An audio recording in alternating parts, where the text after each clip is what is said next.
All righty. Okay. Just waiting for Queenie to come back.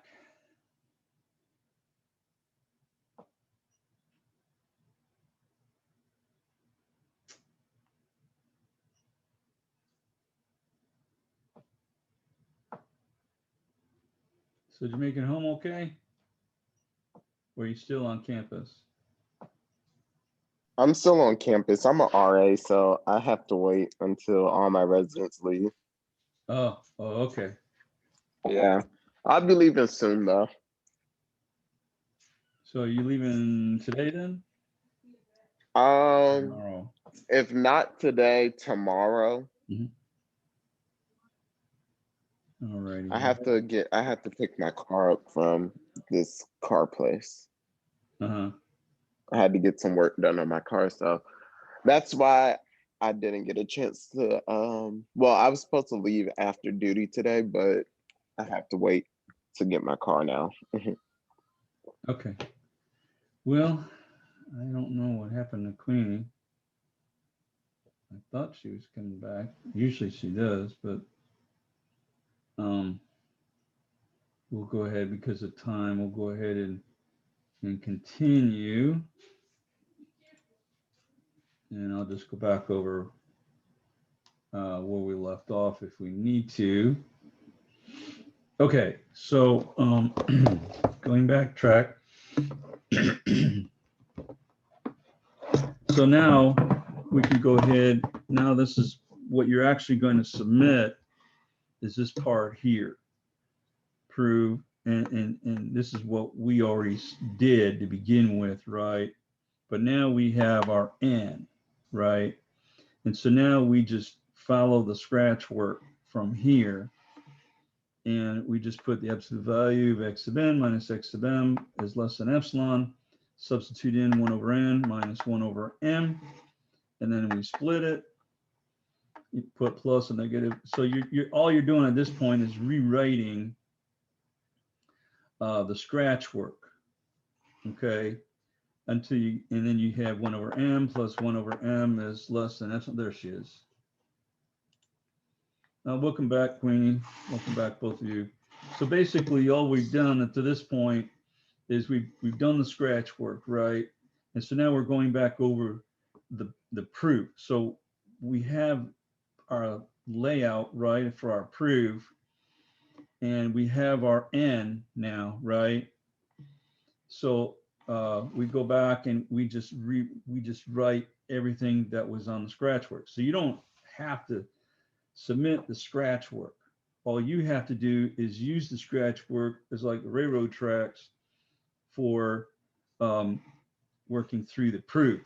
Because once you've got the scratch work done, then you just use that in your proof.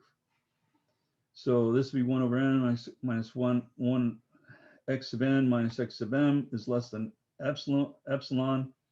So you substitute in 1 over n up here for 1 over for x sub n and 1 over m for x sub m, and then you split it just like you did in the plus and negative m, and then split it using the triangle inequality formula. And then because you have absolute values, you can drop the negative and you can drop the absolute values, and you get 1 over m, n minus plus 1 over m is less than epsilon.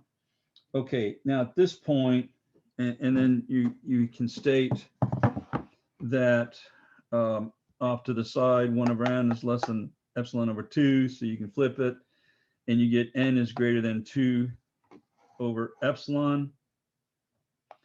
And so from here, this is where it gets this from this point, since from here, since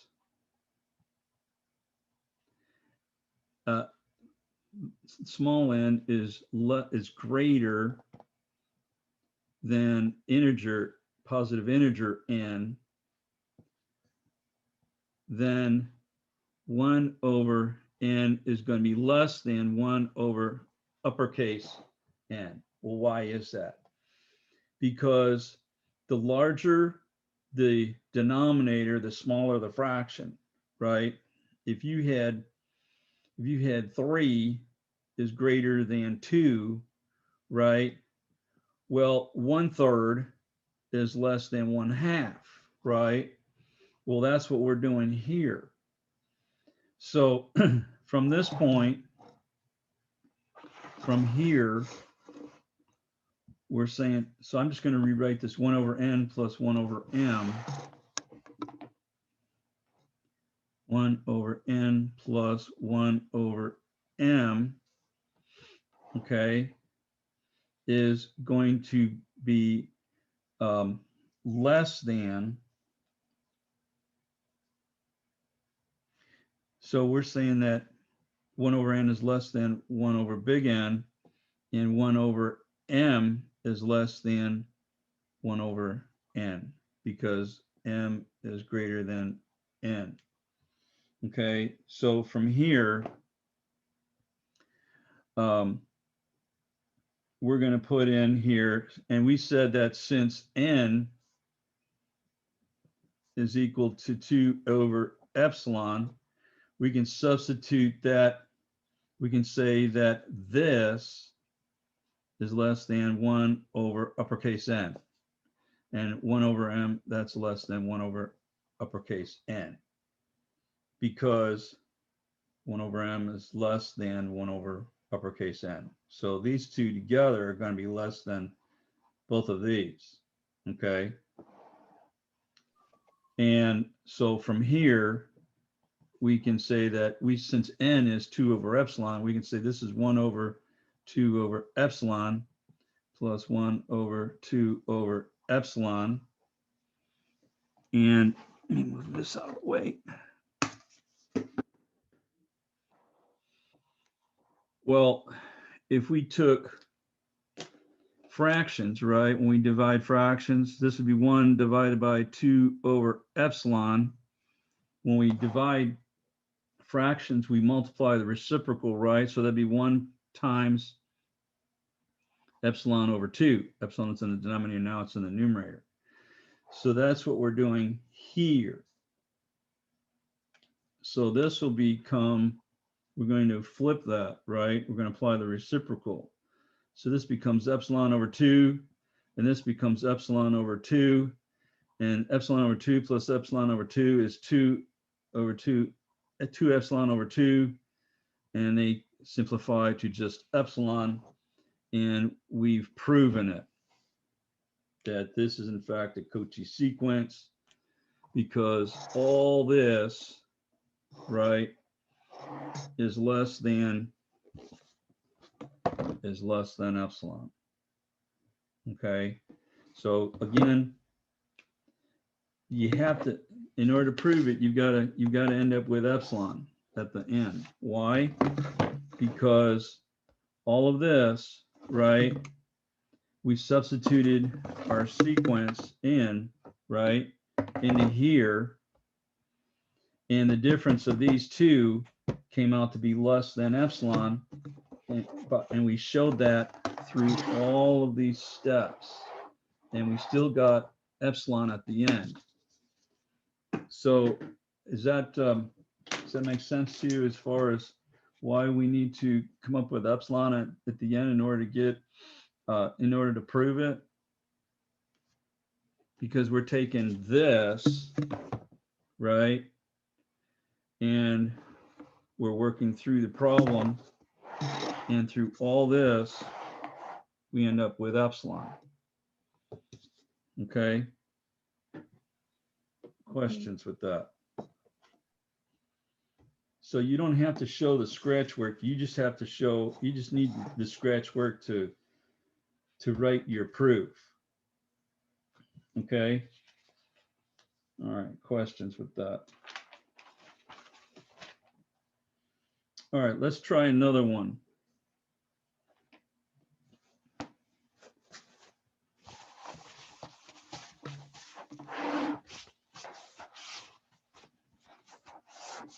And hopefully when you see this next one, it'll make more sense for you. And the more you see it, and so going over these lessons, hopefully in the videos,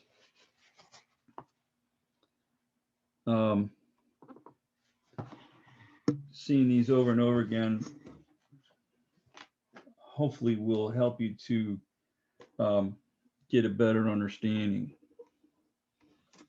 Okay, so we want to prove, in this case, in this sequence, let's look at n squared over n squared plus 1 for n equal to 1, 2, and so on. Okay, is a Cauchy sequence. In our proof, our sequence at x of n is a Cauchy sequence if for all epsilon greater than 0, there exists some integer n, right? And that's this n here, right? So we're still looking at x of n and x of m as the approach, as the difference between these two, as the distance between these two get closer and closer. Once they get past some integer n, now they're less than this epsilon. Okay, so we're still working on that premise. So prove our sequence x of n is a Cauchy sequence if for all epsilon greater than 0, there exists an n that is a positive integer, and we choose n to be some number. We don't know what that is yet, where for all n and m that are natural numbers, counting numbers, right? 1, 2, and so on, and where lowercase n is greater than integer n, and m is greater than positive integer n. This implies that the difference between these two sequences is less than epsilon. Okay, so we're going to go ahead and take this, and we're going to substitute this in. Okay, so this will be n squared over n squared plus 1 plus, and then we're going to do the same thing. We're going to substitute m in. So this will be m squared over m squared plus 1. And that's less than epsilon. Oops, that's minus. I'm sorry. That should be minus, because that's what this is here, minus. Okay. So again, but we need a common denominator, right? So this is m squared plus 1. So on the left side, we need to multiply m squared plus 1 over m squared plus 1 times n squared over n squared plus 1. So all we're trying to do here is just get a common denominator and get them all under one denominator. So, and then the right side, this is m squared over m squared plus 1. And we need an n squared plus 1 here. So we have to multiply n squared plus 1 over n squared plus 1, because that's the denominator over here. Okay, we good so far? Yes. Okay, so we put parentheses around these, all parentheses, parentheses, parentheses, parentheses. And we're going to distribute this n squared, and we're going to distribute that m squared. And we're not going to distribute the denominator. We're going to leave that intact.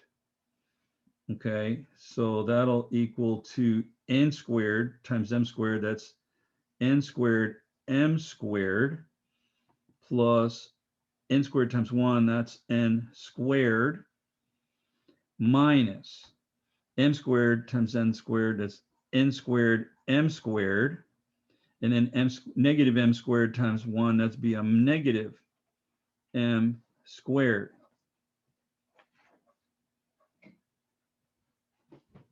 And that's all over m squared plus 1 times n squared plus 1. And so now we have all one denominator. Okay, questions with that? Okay, so the n squared, m squareds, they can cancel because they're positive and negative. They both go to 0. So we're left with n squared minus m squared over m squared, that's plus 1, times n squared plus 1. And so from here, we can split that. We can go ahead and say, all right, this is n squared. We can make this, I'm just going to go ahead, well, and I'll do it here.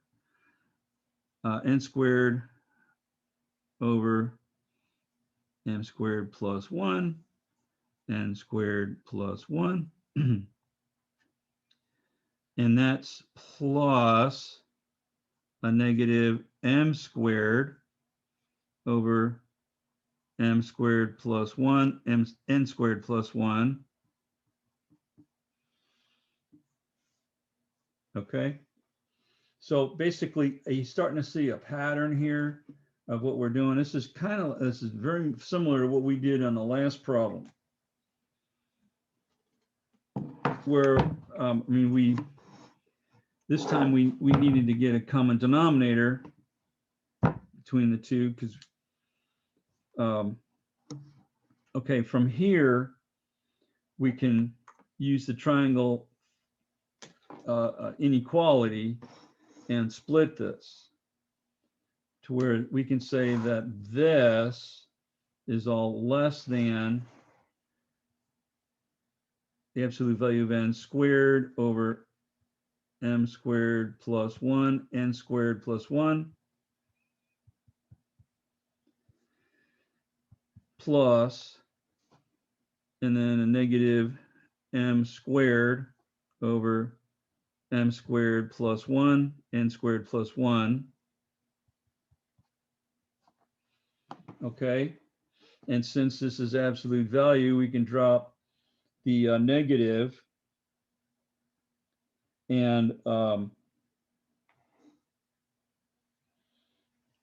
so this is all going to be less than n squared over m squared plus 1, n squared plus 1,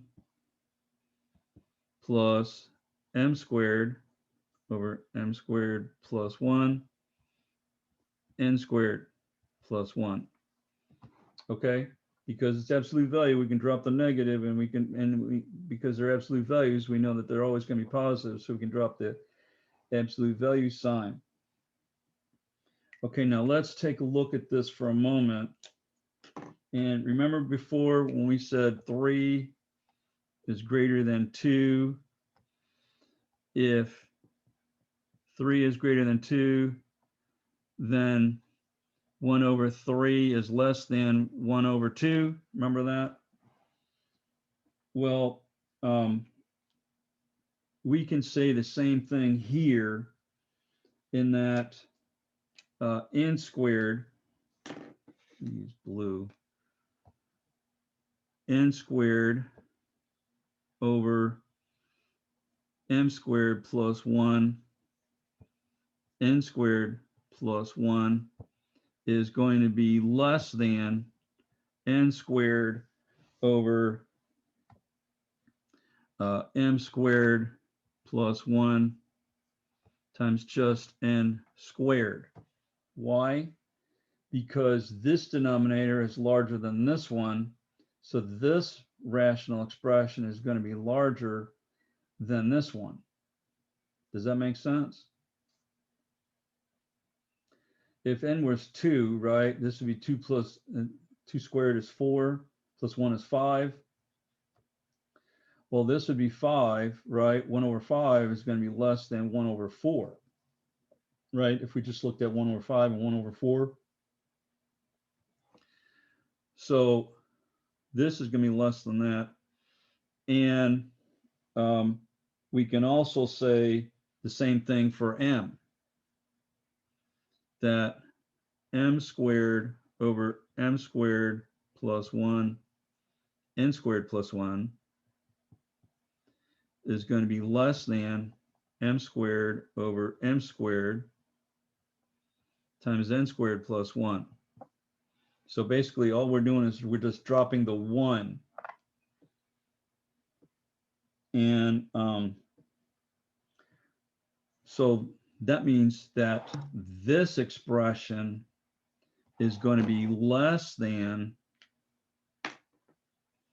this expression here is going to be less than n squared. And from here, we can go ahead and from here, we can go ahead and cancel out the n squareds, right? And just make it 1 over m squared plus 1. Maybe, you know what, I think I'll do that over here. N squared over m squared plus 1 plus m squared times n squared, and then m squared times n squared plus 1. So I'm going to, instead of doing it here, I'm going to do that here.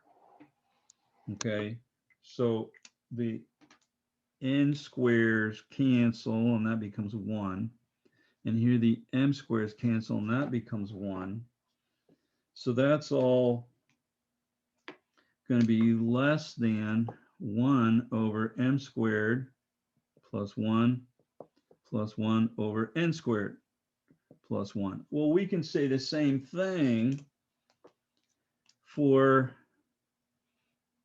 if 1 over m squared plus 1, we're saying 1 over m squared plus 1 is less than 1 over m squared. And we get to say the same thing for n. 1 over n squared plus 1 is less than 1 over n squared. So that means this whole expression is going to be even less than 1 over m squared plus 1 over n squared. Okay, does that make sense? Because the denominator is larger, the fraction is going to be smaller. Okay. Well, from here, I'm going to need to go to paper here pretty soon.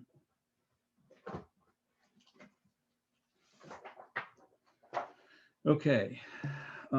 So from here, we can say that we want,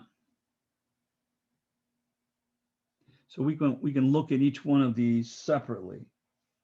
We want 1, actually I'll use green this time. We want 1 over m squared is, since 1 over m squared plus 1 over n squared is less than epsilon, right?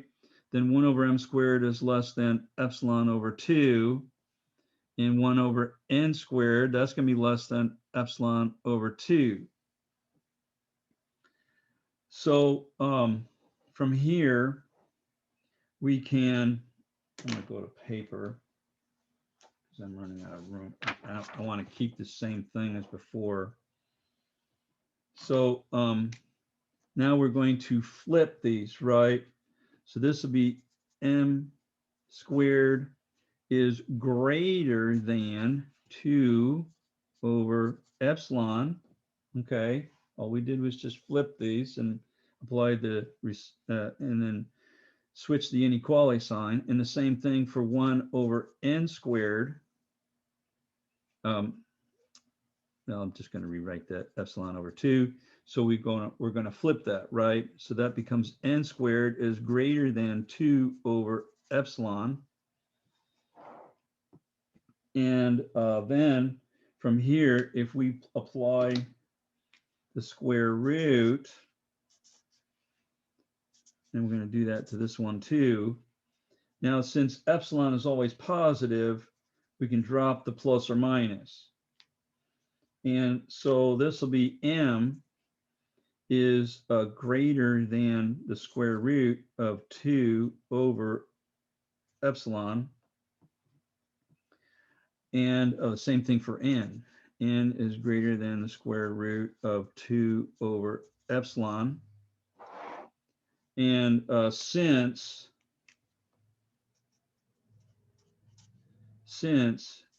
m is greater than positive integer m, then 1 over, then we can say that that n is going to be greater than the square root of 2 over epsilon. Since m is greater than the square root of 2 over epsilon, then n is. And so we can say here that let n equal to the square root of 2 over epsilon. And that's what we're going to, now that's what we have, that's what we're going to use in our proof. So now we can put that in our proof here. We can put in here n equals to the square root of 2 over epsilon. And now we can go ahead and write our proof. So this is how, when you see these proofs, they say, well, let something be this. Well, how did they get that? Well, they did it through this scratch work, but they don't show you that. And so all you ever see is like after the scratch work, but this, you know, the scratch work is their railroad tracks too. So now we can write our proof. So on the homework, you're going to write your proof, where you start with this. Prove x of n is 2n squared over n squared plus 1. And so you're going to write it like this, right? And you're going to say choose n is to be the square root of 2 over epsilon, where for all n, and m are natural set of natural numbers, and where n is greater than positive integer n, and m is greater than positive integer n. This implies x of n minus x of n is the absolute value of that is less than epsilon. And then you go work through this in your proof because you've already got it on your scratch work. So you just rewrite what your scratch work is, and then you come down to here, and you're following your scratch work, and you're doing everything that you had on your scratch work, and you get to this point here, okay, and from here you're going to replace from here, okay.